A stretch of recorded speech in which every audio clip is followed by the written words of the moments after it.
So blasting, we take a blast media, could be all different kinds, but it's just in a grit form.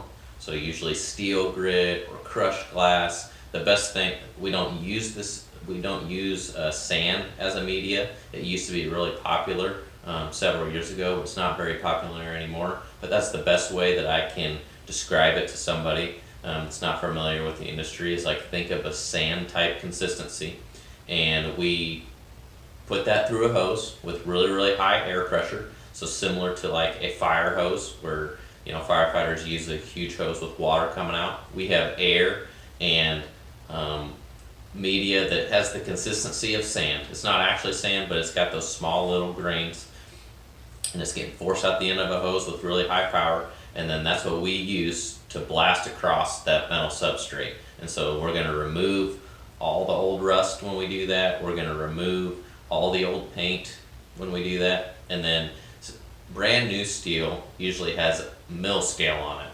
And what that means is when steel is made, one of the metalworking processes to make steel uses a lot of heat, and so a scale builds up on the metal during this process, and that scale is adhered pretty well to the metal itself, but over time it can chip and flake off, and it might chip off in small pieces and other spots that stuck really good.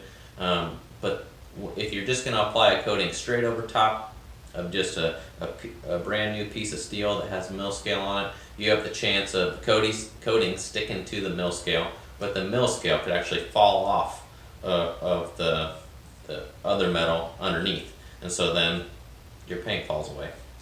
And so blasting will remove the mill scale, and then once we have a clean surface, then we can either liquid coat it or powder coat it.